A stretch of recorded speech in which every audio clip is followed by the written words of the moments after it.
Oi gente, tudo bom? Eu sou a Pri e eu vim hoje contar pra vocês como foi descobrir que meu filho era especial. Bom, eu engravidei aos 19 anos de um namorado da faculdade, com quem eu passei 3 anos. E ele não queria ter o filho, né? A primeira coisa que ele me pediu foi que eu abortasse, até os pais dele me ligaram de outro estado, pedindo pra fazer um aborto. No caso, eu não via essa possibilidade como viável pra mim, pelas coisas que eu acreditava. E então eu falei, eu vou ter de qualquer forma, né, esse filho. Bom, então eu já tive uma gestação super difícil, né, porque não tinha, o pai não estava nem um pouco feliz, nem a família do pai, eu não tinha apoio de ninguém. Eu lembro que eu chorava muito, assim, né, por ter engravidado. Aí eu estava na faculdade, né? Então, meu filho nasceu. No dia que ele nasceu, o pai dele estava viajando, então o pai dele não participou do parto. Quem estava no hospital comigo foi a minha irmã. Um dia eu conto sobre esse parto que foi horrível, me traumatizou. Não é uma longa história, mas eu não vou colocar aqui agora, eu conto em outro vídeo. O que aconteceu? Meu filho nasceu e eu tinha muito leite, ele mamava bastante, porém ele não estava ganhando muito peso. Eu não tinha a menor noção do quanto peso um bebê ganha por mês. Eu tinha 20 anos, não era a época que a gente ficava usando internet assim como a gente usa hoje, né? Na verdade, na época, em 2002, era totalmente diferente do que a gente faz hoje. Não tinha esse negócio de comunicação rápida, não tinha redes sociais, você não tinha... Hoje em dia, qualquer coisa que a gente quer saber, a gente fala, vou ver no Google. Não era o que acontecia na época que meu filho nasceu. E eu achava que estava tudo normal, porque eu levava ele na pediatra, né? E ela não dizia nada, não dizia que não estava bom, né? Ele inclusive nasceu com Apgar 910. Apgar é aquela nota que o bebê tem assim que nasce 5 minutos depois. Então 910 significa que eram notas muito boas, né? E aí ela não notou isso. Eu nunca esqueço, assim, um dia que eu fui na casa da minha avó, ele estava com 4 meses e a minha avó entrou em choque pelo tamanho dele. Ele estava pequenininho e magrinho e ela falou, ai, parece um rato. Minha avó usava uns termos assim, mas falou, parece um ratinho. E aí eu falei, nossa, né, será que tem alguma coisa errada? Na época eu morava com a minha mãe, mas a minha mãe estava tocando a vida dela. E ela nunca me ajudou, assim, quando eu tinha um bebê, né? Inclusive eu levava ele pra faculdade junto comigo, né? Ele terminou 2 anos que eu ainda fiz de faculdade, ele nasceu em janeiro, então ainda pegou 2 anos. Eu levei meu filho comigo, levava carrinho, bolsa, tudo, né? Canguru, tudo pra fazer faculdade com ele lá. Bom, ele estava com 5 meses, minha mãe se mudou de país. Isso significa que eu estava sozinha. Meu pai vivendo uma vida nova, minha mãe em outro país. Eu tinha uma irmã 1 ano mais nova, que estava vivendo a vida dela também na faculdade. E uma irmãzinha, que eu cuidava dela. Bom, uma irmãzinha cuja responsabilidade era do meu pai, porém eu cuidava dela. Tá. E nesse meio, o meu filho. Por mais que eu tivesse leite, meu leite, sinceramente, jorrava do peito, ele não engordava. Então eu levei numa outra pediatra e ela de cara considerou que ele tinha uma síndrome rara. Ela não sabia qual, mas ela falou, vai no neurologista.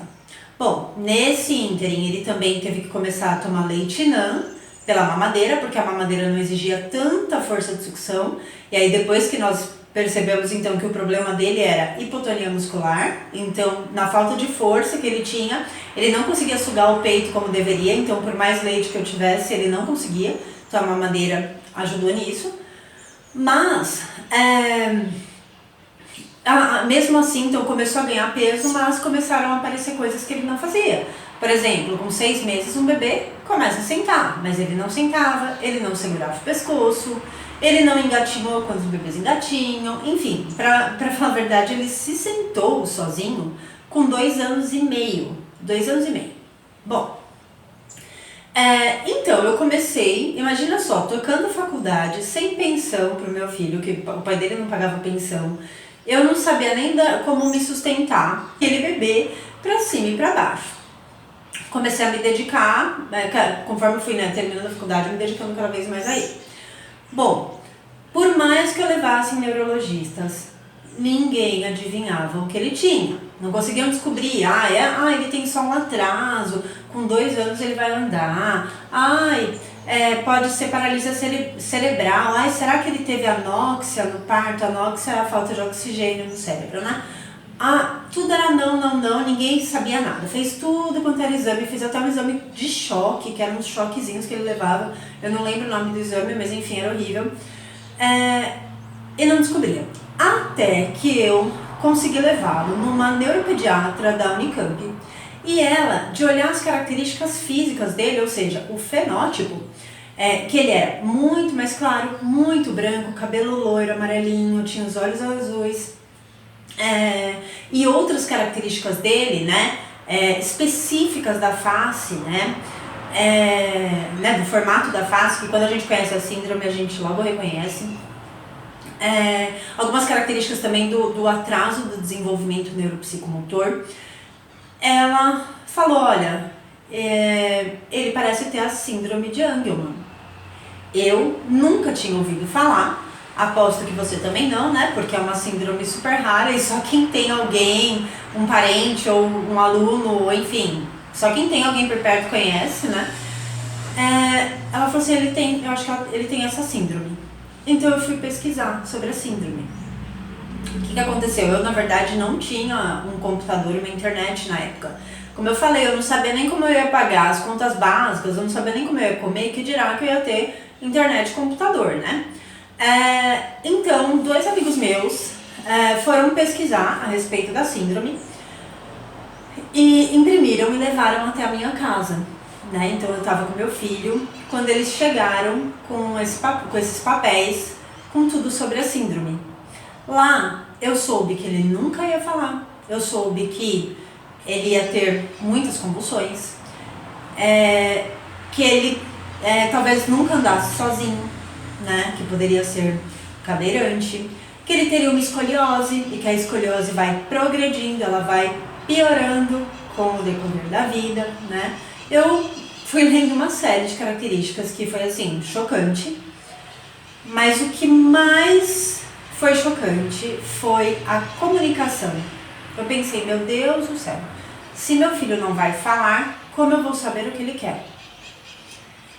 Isso foi o que mais me chocou. Não foi nem o fato de ser cadeirante, não foi tudo, convulsão, que eu já estava lidando com convulsão inclusive. Não foi nada disso. Foi só assim, tá bom, meu filho não vai falar, como que eu vou falar com ele?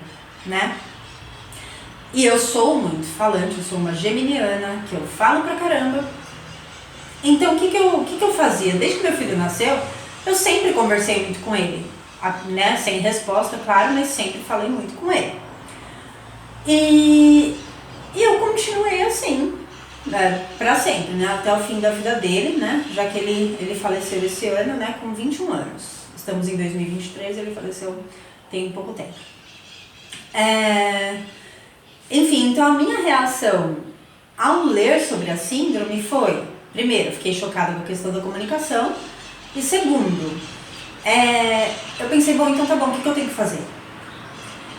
Eu não tinha noção do impacto que teria na minha vida o fato de ter um filho especial. Eu só fiquei pensando o que é que eu tinha que fazer, que atitude tomar, né? Porque eu não tinha noção do impacto. Então eu fui atrás de... Ele já fazia terapias, na verdade, né? E eu só fui intensificando, né? Quando você tem um filho especial, você percebe que o seu filho não tá indo, assim, não tá de acordo com os outros, né? Com os neurotípicos, né? E aí, você já corre atrás de tudo, né? E as pessoas querem muito um diagnóstico. Eu vou dizer assim, foi importante pra mim ter um diagnóstico, sim, foi muito importante pra eu, por exemplo, saber que ele nunca ia falar, porque a gente tem que ser realista, né? Não dá pra você... meu filho nunca vai falar, não dá pra você achar que vai falar todas as palavras, então, né? Você tem que saber, assim, qual é o tamanho, você pode se dar, assim, 100% de esforço, 1000%, você dá tudo de si, mas tem que saber até onde pode chegar, entende? Né? Então, assim, ter o diagnóstico dele e saber que existiam limitações, eu tive que aceitar as limitações, né? Não adianta eu me revoltar contra as limitações. Não adianta eu querer achar que eu sou a super heroína, que eu vou transformar os genes dele e que ele do dia pra noite não terá uma síndrome. Não adianta eu achar que o meu filho vai ser diferente de todos os outros e com ele vai acontecer tudo diferente. Isso não é falta de fé, não é falta de confiança, não é falta de trabalhar para isso, né? Não é, mas gente, tem que ser realista, né? Então eu tô, na verdade, gravando esse vídeo, né, contando como foi minha reação quando eu soube. Eu estava com 22 anos, quando eu soube que ele tinha uma síndrome. Pé no chão. Eu era sozinha, minha mãe vivendo uma vida para um lado, meu pai vivendo para o outro, o pai do meu filho vivendo para outro, eu sozinha de tudo. Eu vou fazer o quê? Sentar e chorar? E meu filho como fica? Né? Eu vou me achar uma condenada, né? Eu vou achar que isso acontece comigo, né? Não. E olha que na época eu não tinha como ficar caçando gente, né? Por quê? Porque em 2004 surgiu o Orkut, que acabei encontrando gente no Orkut, tá? Numa comunidade de síndromes raras. Inclusive tem pessoas que são amicíssimas minhas até hoje, que inclusive eu as vi esse ano. Fui viajar lá para o sul para encontrá-las, para passear e para encontrá-las também. Mas assim, quando você tem um filho especial, você tem que lembrar que o filho é seu. Por pior que seja a situação que você possa estar achando pior, né? Porque eu sei como que é difícil, né? Afinal, eu tenho 2 filhas que são neurotípicas e o meu filho, que acabou de falecer, que eu criei por 21 anos, um filho especial. Eu sei qual é a diferença, faz muita diferença, tá? Sendo bem realista. Pra quem tem filho, pra quem não tem filho, especial, né? Faz diferença sim, tá? O amor não. A gente ama descontroladamente, mas faz diferença. As demandas são muito maiores com um filho especial, né? Acho que todo mundo tem essa noção, né? Então é isso, pra você que, se você tá olhando esse vídeo é porque talvez você tenha um filho especial, né? E aí ficou curioso de saber como que eu reagi, né? Eu diria isso. Lembra que assim, é uma pessoa com deficiência que precisa de você. E ninguém vai olhar para essa pessoa com tanto amor e empatia como você mesmo. Que foi o que aconteceu com meu filho. As pessoas foram amorosas e empáticas? Sim, muitas. Mas ninguém foi como eu fui.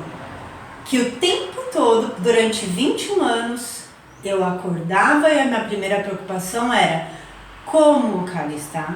O Kali precisa sair da cama, sou eu que tenho que tirar.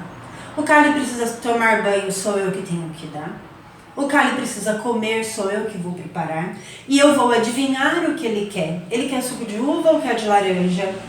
Ele quer comer pão, ou quer bolo, ou quer fruta, o que ele quer? Ele tá com fome?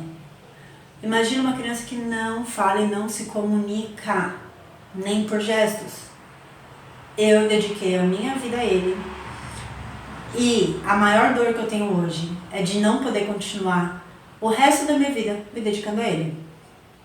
Então, eu diria assim, se você tem um filho especial, dá tudo de si. E seja realista. Realista. Não fica achando que vai acontecer um milagre. Pode acontecer milagre? Gente, eu acredito que sim, tá? Eu acredito que milagres acontecem, não especificamente na vida do meu filho ou do seu, mas eu de verdade acredito que tudo pode acontecer, né? Mas ser realista é olhar um pouco ali a média, né? E não desistir, né? E não desistir. E é isso, gente. Então minha reação foi essa. Resumindo minha reação, né? Fiquei perplexa porque ele não ia falar. E eu consegui por 21 anos conviver com meu filho com uma comunicação que só nós nos entendíamos, porque a convivência ajuda tudo, né? Então essa foi uma reação. E a outra reação marcante foi: tá, e agora o que eu tenho que fazer? Vou fazer, vou agir, não vou sofrer, não vou chorar, não vou achar que eu tenho cruz, porque os outros diziam que eu tinha cruz, né? Então assim, não ouço os outros também. Não é cruz, é meu filho. É meu filho. E por ele eu fiz tudo. Enfim, foi isso. Se você gostou, se quer acompanhar um pouco mais da minha história, vou sempre colocar aqui no canal. Comenta aí se você tem também, né, um filho especial e como que você reagiu. E se você tivesse, como você reagiria. E é isso. Beijo e tchau!